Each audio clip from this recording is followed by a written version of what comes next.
নমস্কার বন্ধুরা, আমি বৌমনি আর আপনারা দেখছেন বৌমনি রান্নাঘর।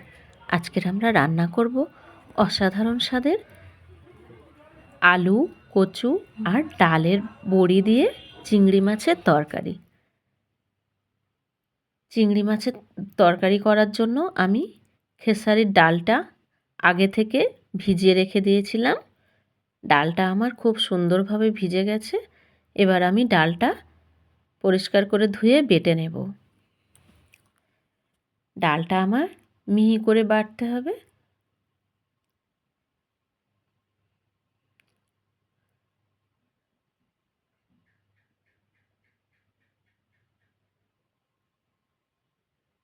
এইভাবে ডালগুলো আমি সমস্ত ডালগুলো বেটে নেব।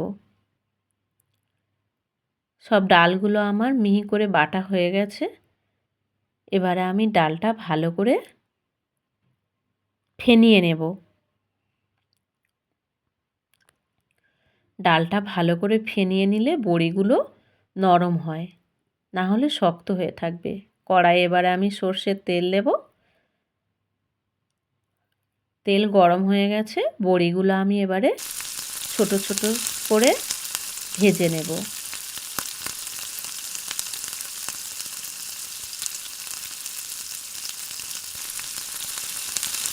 কড়াতে এইভাবে আমি বড়িগুলো উল্টে পাল্টে ভালো করে লাল লাল করে ভেজে নেব।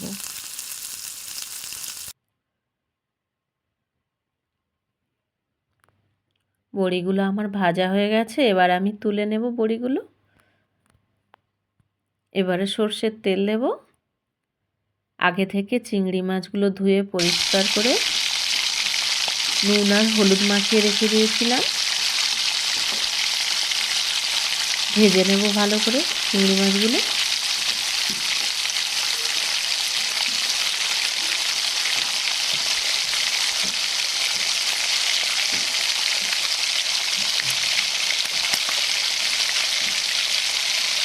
চিংড়ি মাছগুলো আমার ভালো করে ভাজা হয়ে গেছে। এবার আমি তুলে নেব।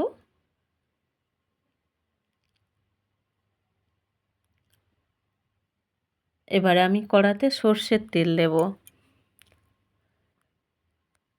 আগে থেকে পেঁয়াজগুলো কুচে রেখেছিলাম। কড়াতে এবারে পেঁয়াজ দেব আমি। পেঁয়াজটা একটু লাল লাল করে ভাজতে থাকবো।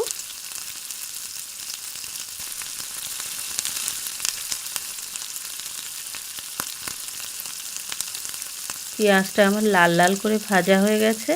এবার আমি দেব থেতো করা রসুন।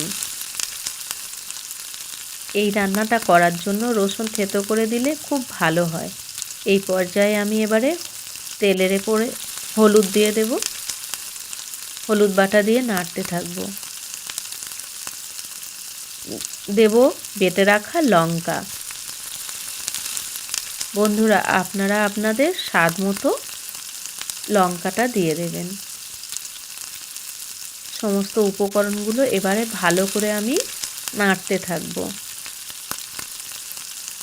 একটু জল দিয়ে দেব।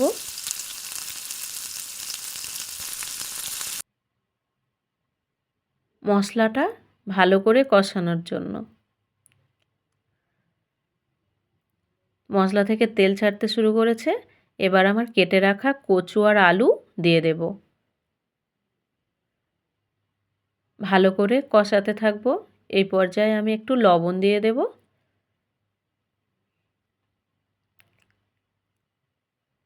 বন্ধুরা, আপনারা আপনাদের স্বাদ মতো লবণটা দেবেন। আমি ভালো করে কষাতে থাকবো। আমার ভালো করে কষানো হয়ে গেছে। এবার জল দেব। পরিমাণ মতো জল দিয়ে দিলাম।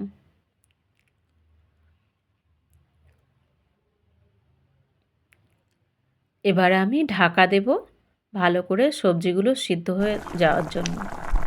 আমার সবজিগুলো সিদ্ধ হয়ে গেছে। এবারে আমি ভেজে রাখা চিংড়ি মাছগুলো দিয়ে দেব।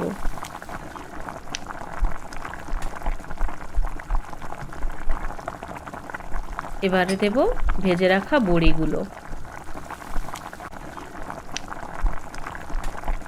এই পর্যায়ে আবার একটু আমি ঢাকা দিয়ে দেব। 1 মিনিট ফোটানোর পর আবার ঢাকা খুলে নেব। আগে থেকে বেটে রেখেছিলাম জিরে আর সর্ষে একসঙ্গে করে বেটে রেখেছিলাম। বাটাটা এবার আমি দিয়ে দেব, দিয়ে ঢাকা দিয়ে দেব।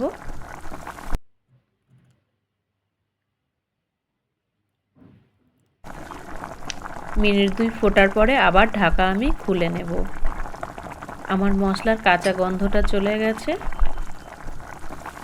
এই পর্যায়ে জিরে সর্ষে বাটাটা দিলে তরকারির টেস্টটা খুব সুন্দর হয়। হয়ে গেছে আমার চিংড়ি মাছ দিয়ে বড়ির তরকারি। দেখুন বন্ধুরা কেমন হয়েছে। রেসিপিটা যদি ভালো লেগে থাকে তাহলে সাবস্ক্রাইব করতে ভুলবেন না। দেখা হবে আবার পরের ভিডিওতে। ততক্ষণ ভালো থাকুন, সুস্থ থাকুন। ধন্যবাদ।